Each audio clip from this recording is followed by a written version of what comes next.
Hello everyone, this is ZGL with another Resident Evil 7 Biohazard Speedrun Guide. This time we're going to take a look at the Marguerite 1 and 2 boss fights.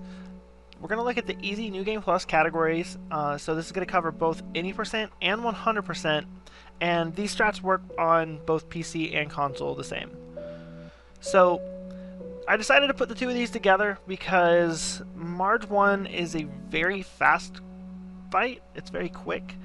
And the main mechanic that you need to know if you don't know it already is also used in the Marge 2 fight. So it was easier just to throw the two of these together. So what we're going to do is I'm going to start by showing you how to use the quick shot on the G17 pistol. And then we're going to go into the Marge 1 fight and then to the Marge 2 fight. When firing the G17 pistol, it pretty much is always at a constant rate, no matter if you pull the left trigger to aim, or if you're just firing from the hip and you're mashing your firing button as fast as you can.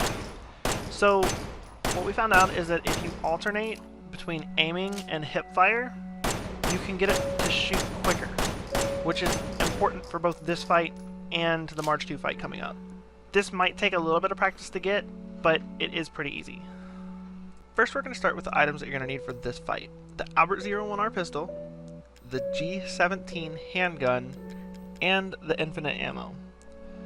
In both the Albert pistol and your G17 handgun, you're going to need to have already put the enhanced ammo in before getting to this fight. And then, right at the top of these stairs is going to be where the trigger's at. Marge pops out from the right, and then throws you down into a pit. Once you get through this animation, Ethan's going to stand up. And as he's standing up, you're going to try to keep the center of the screen focused on Marguerite. That way you can fire immediately as soon as your Albert pistol comes up. And then you're going to quick shot three times with the G17 pistol. And that's really that fight. Like I said, it's a pretty quick one. Let's take a look at the items we're going to need for the Marguerite 2 boss fight. The circular saw, the RE7 pistol, the G17 handgun, and the infinite ammo. In the G17 and Albert pistols, we're going to need to have already put the enhanced ammo in both guns.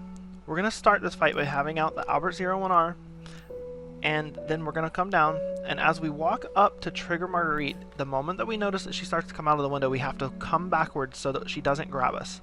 We're going to unload all 3 shots with the RE7R, and then all 10 shots with the G17. As we turn around, we're going to pull out the saw, and we're going to stare up as we walk so that we can force Marguerite to spawn over in this hole. As we start to do damage, we want to make sure that we don't hit the sack too much so that it doesn't explode before she jumps. As she lands, she's going to make a screaming noise, and immediately we're going to start doing damage with the saw. And that's going to end the fight. We're going to take a look at this fight from the point that Marguerite comes out of the hole in slow motion so that we can make sure that we get all of the fine details down. As I mentioned before, the reason we look up is to manipulate Marguerite's spawn position in the room. If we're not looking up, she'll usually spawn in the hole that we were staring at. As we come down, we're going to start doing damage, but we want to avoid doing all of our damage to Marguerite's weak spot, which is the sack, because if it explodes before she jumps, we won't be able to do enough damage afterwards. We have to pull back as she jumps, otherwise it'll start an animation where she falls and it loses a lot of time.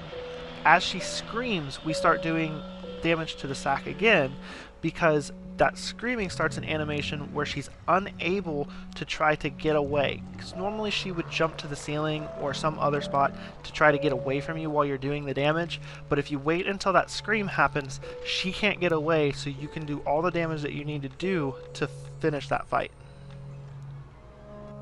Check back for more Resident Evil 7 speedrunning guides. Thank you all for watching.